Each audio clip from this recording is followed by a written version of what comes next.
Thank you. Hello. So I am a humor engineer, which is not a job that I applied for or even a job that I got a degree for. In fact, if you search on Google for humor engineer, you don't actually get me, you get jokes about engineers. You get some of the classic jokes. You get this one, like, an optimist says the glass is half full, a pessimist says the glass is half empty, an engineer says the glass is twice as big as it needs to be.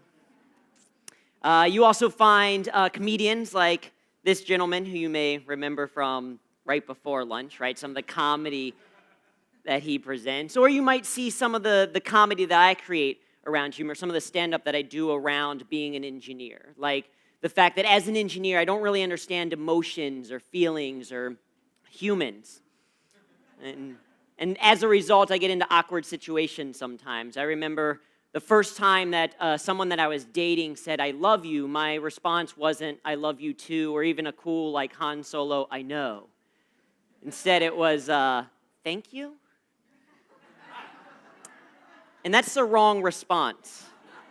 Tell you thank you, especially a question mark at the end. Because the correct response when someone says, "I love you," should ideally be, "I love you too." Right? I thought I had figured that out, so my last girlfriend, we had been dating for a little while, she's like, "I think I'm finally ready to tell you," and I was like, "I love you as well." Right? Nailed it, high five. But then she was like, "How much?" I was like, "What?" Right? Because I didn't know there were follow-up questions in this conversation. So I thought about it, and I was like, "I love you very much." Yeah, nailed it, high five. She's like, "No, how much do you love me?"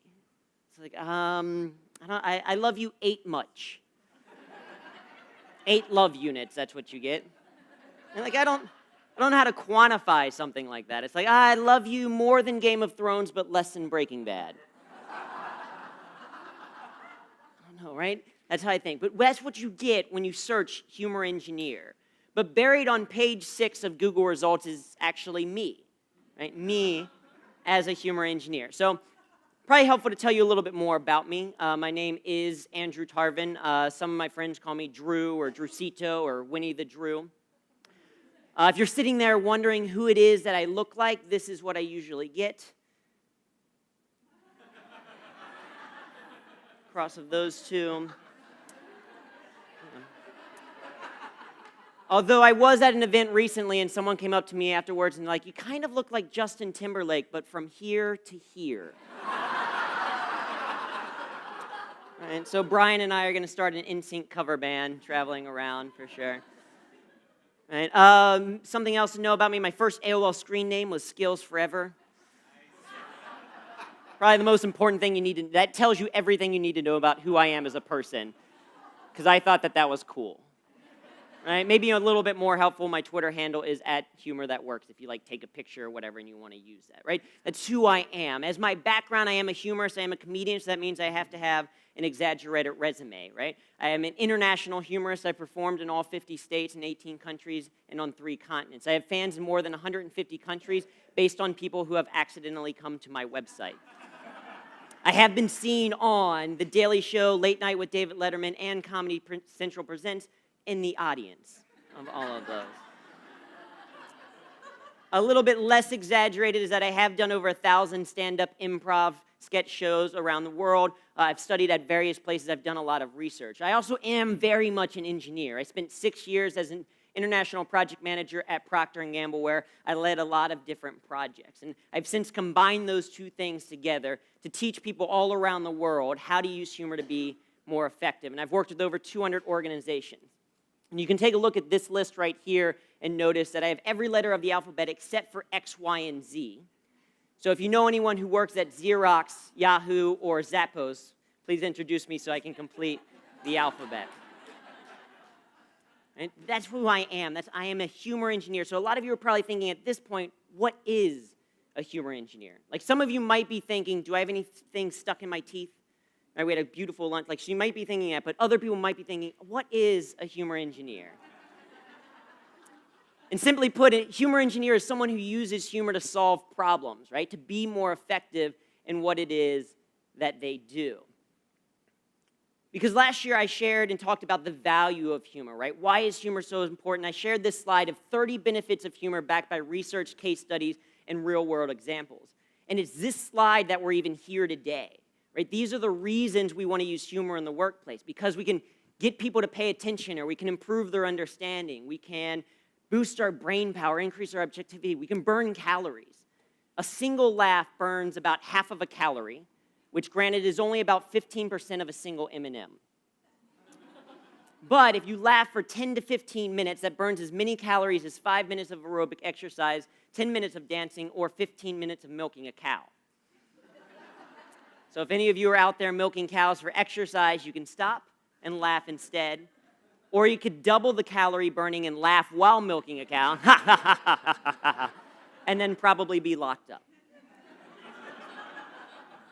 Right? But this is why I am a humor engineer, to teach people how to do these things. So how do you become a humor engineer? It starts with a humor mindset, or as we heard earlier, kind of like a humor lens, a way that you see the world. And I break it down kind of like this, which is coming up. But before that, I want you to experience a little bit what that's like. So I want to do an exercise. It is the afternoon. Our glycemic index is starting to drop because of lunch. So I want to do something interactive, get you guys talking to each other.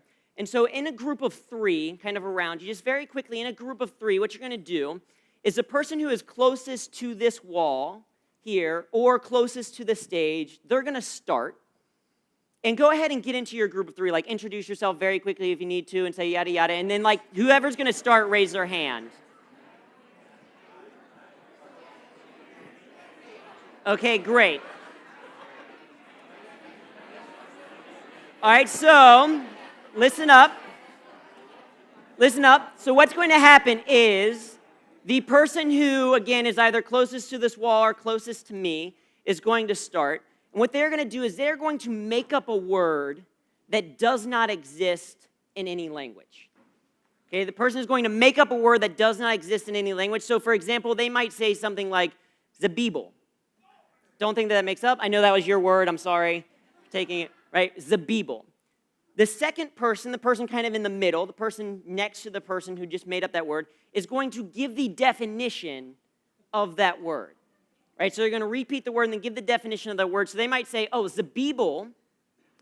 Zabibel is the sound that a bee makes when it hits you in the face and you feel like they did it knowingly. Right? Right? So then the third person in your group, they're going to use that made-up word in a sentence. All right? So they might say, oh, man, I was walking in the park. It was a beautiful day, but then right at the very end, a bunch of bees Zabibeled me.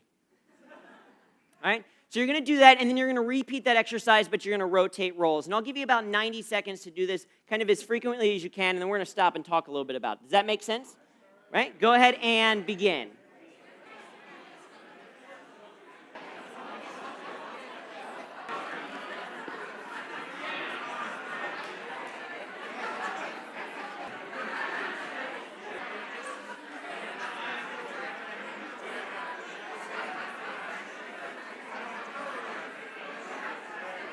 I want you to think a little bit about that exercise. There's a lot in that exercise that we can unpack, in a little bit more time we would do that. We can explore things like the creative process and kind of explore which one was easier, which one was harder. Like, was it easier to make up a word, or was it easier to give a definition, or was it easier to apply it in a sentence? Right? We can talk a lot about that, but the reason why I wanted to do that exercise in this case is, again, just to kind of get people talking, help you introduce yourself to the people around you, but also explore, again, what it means to have a humor mindset. Because if you can do that exercise, you can create humor, right? You can be a humor engineer. Because a humor mindset consists of three things. The first thing is a sense of humor, right? And this is simply the ability to experience humor.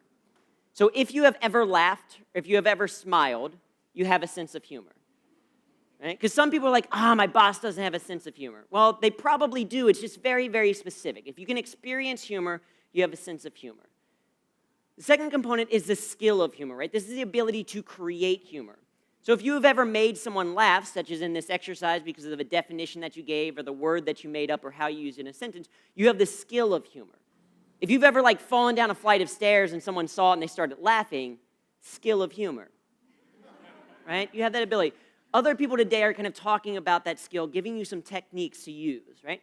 The final piece of being a humor engineer is the agency of humor. This is the ability to apply humor. It's the ability to take something like a made-up word and put it into a sentence, to apply it for a specific goal, right? To be like, oh, I want to use humor so that people read my emails, or I want to use humor to build a relationship with someone. And so to do that, right there at the intersection of those three things is a humor engineer. And to do that, I follow a humor process, because I'm an engineer, right? I love processes. Right? In the 5th grade, I got really excited because I wrote a 5-step process of how to efficiently load and unload a dishwasher. Right? The most important rule is put all the like silverware together. You save about 20 seconds on the unload. Right? Wrote this process down. I have a 3-step process how to have a conversation. Right? We've talked about how it's really about human-to-human conversations. I'm very much an introvert. Networking was always tough for me, so I created a 3-step process to talk to people. Ask compelling questions, tell interesting stories, continue the conversation, right? Think in terms of processes. So this is a humor process. This is how we apply humor in the workplace. The first step is to define. Second step is to develop. Third step, decide. Fourth, deliver. And fifth, debrief. So we'll talk about each one of those in more details. Did it too fast. Sorry about that. We'll have a recap slide, and that's when you can take your picture. The first step is to define the situation, right? Understand why it is you're trying to use humor.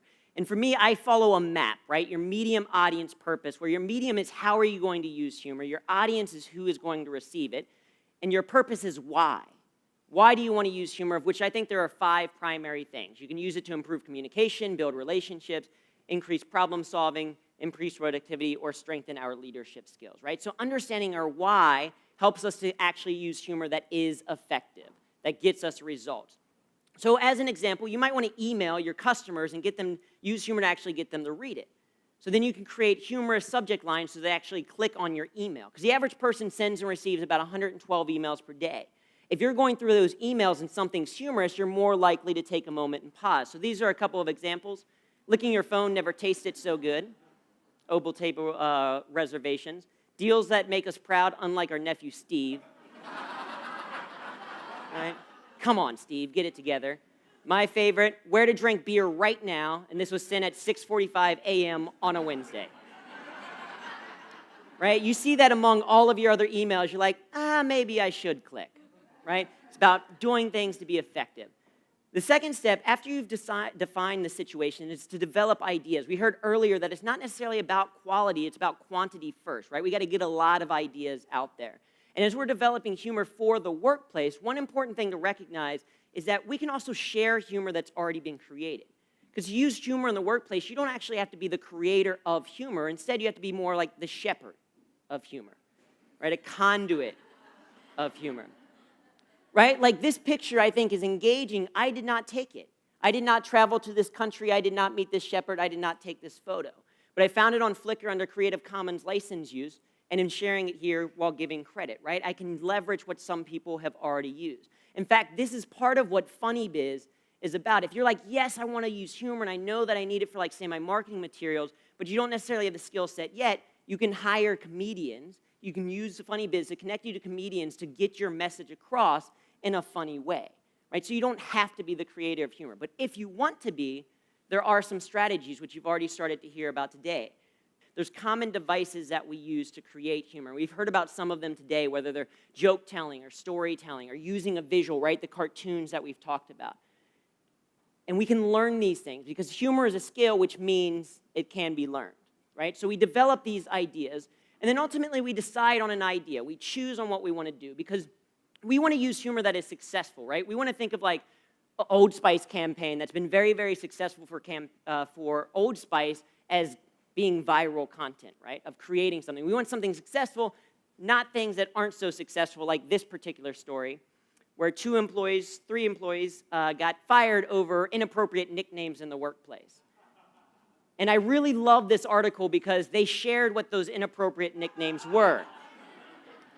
My favorites included Monster, Teen Wolf, and of course, Homeless McGee. Right? Not just a homeless guy, but Homeless McGee. He had a last name, right? This is inappropriate humor. So how do we use humor to make sure that it is appropriate in what we do? First step is to follow a checklist, right? Confirm that it matches your medium audience purpose. Then follow the newspaper rule and the onion rule. Newspaper rule basically says, would you be comfortable with whatever it is that you did showing up in your hometown newspaper so that your mom could read it, your boss could read it, your parakeet could read it, right? And if you're kind of like, I don't know if my mom would approve of me doing that, probably not appropriate for the workplace, right? The Onion rule states, don't do something that's so ridiculous that Scott and his team would write it as a headline in his fake satirical newsletter, right? Make it so it's not so extreme. And this just gives me an opportunity to share some of my favorite Onion headlines. Johnson & Johnson introduces nothing but tears shampoo to toughen up newborns. Well done.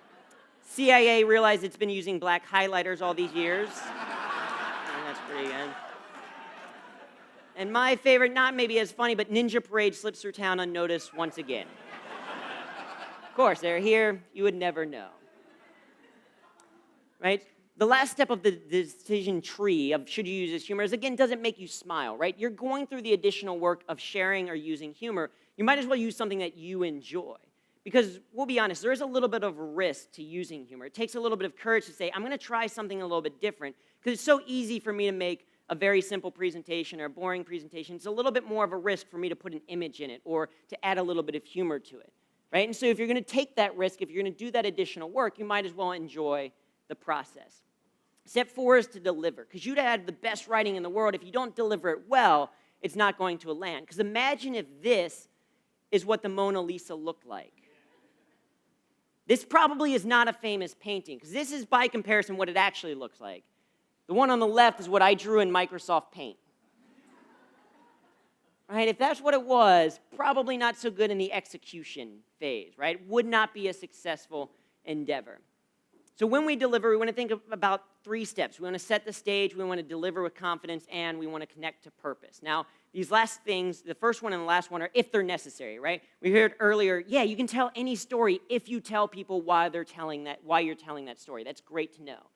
In other cases, though, you may not want to be so clear, right? If you're meeting someone for the first time and you're like, hey, I'm about to tell you a joke. Here's the joke. Ha, ha, ha. I told you that joke so we get to get along better.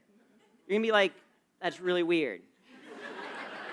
Right? We want to go back and think about that subtext piece a little bit, right? So connect to purpose if it's going to help you sell that story. And the last piece is to debrief, right? Review the situation. See if it actually worked. Define for yourself, did you have fun? What worked well? What could be improved? And it's this debrief process, it's this process that makes you much better. This is what comedians are really good at. They record their sets. They listen to what goes on. They see what gets laughter, right? And they go back and review. So it's a process, right? That's why it's a circular process. So this is our review. If you wanted to take a picture of something, this is the one to take because it also has like the bullet points and all that kind of stuff, right? So this is what we talked about. We define the situation. We develop ideas. We pick one of those ideas. We deliver it. And then we talk about a review, how it actually went.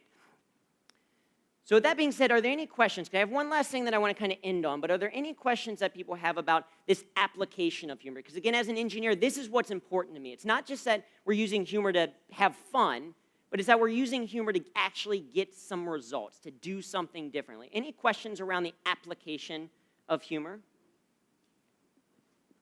Can you some advice around like really great activity if you wanted to brainstorm with your team? Just getting started, a team that's a little dry, that's not used to this, you know, that you really want to get going, like what would be a great first step? Well, a great first step is reminding people that, again, that human-to-human connection, right? That's a good starting step. So one thing that I did as a project manager all the time was I would start each meeting with a question. So people would go around and they'd answer a question, and not a work one, but something interesting, like, what's the most interesting thing that you've done this, like in the past 6 months or something like that? Or what's the first thing you remember buying with your own money? Or what's something that you think is true about you but you don't think is true for anyone else in this room, right? Just conversations to get people reminding it, oh yeah, we work with human beings. Because the thing is that we as project managers are probably the worst proponents of this, but like we label people as resources, right? Money is a resource, time is a resource, human beings are a resource. And we start to forget over time that the other person on the other side of an email or the other side of a desk in a meeting room is a fellow human being. And just reminding ourselves using humor can be a helpful way to set the stage. I'll also give you a short preview to a talk that's coming up a little bit later. There's a great activity that Rebecca's going to talk about that would be perfect for that brainstorming thing, but I'll leave her to talk about it. Any other questions? That was her, I think. Oh. Back there? Yeah, what if you're working with a global team? You know, there are different senses of humor. What are the things that that audience has in common? If you're working on a team together, then they probably have projects in common, or they have a company in common, or you have a company culture that's in common, because that's one of the things that we forget about. Like, humor is very specific to culture, and there's the culture of a region that people grew up, but there's also the culture of the organization, which everyone will have in common.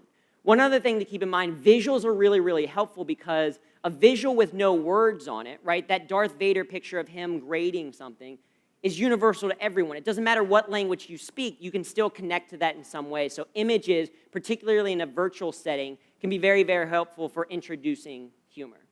Okay? So I'll be sticking around. We don't have a lot of time for other questions, but if you have additional questions on this application piece, certainly feel free to grab me and we'll talk. I'm an engineer and a project manager, so we have to end on next steps, or I call them action items because that sounds cooler. Right? So these are your action items, and it's very, very simple as to start. Right? Because it's easy to come to a conference like this, feel really good about it, and then tomorrow not do too much that's different. So my challenge to you is going to be, think about one thing today, whether it's something I said or someone else said. Think about the one thing that you're actually going to try tomorrow. Not next week, not like in the future when you review these notes, but tomorrow, what are you going to try? Is it sharing a cartoon from Tom Fishburne? Is it trying a story out like Marty talked about? What is the thing that you're going to do to give this actually a shot? If you want to get contact with me, if you have questions like that, you can reach my Twitter is @humorthatworks. My website is humorthatworks.com. My email is andrew@humorthatworks.com. More than happy to answer any questions, right? Especially if you're having challenges of, oh, what do I start on? Because this starting piece is really, really important. Right? As an engineer, I want you to walk away thinking, oh, I can do something differently. But here's the reality. There's 3 reasons why you won't start using humor. The first is that you'll say that you don't think your coworkers will approve. And the reality is that 98% of CEOs prefer job candidates with a sense of humor, and 81% of employees say a more fun workplace would make them more productive.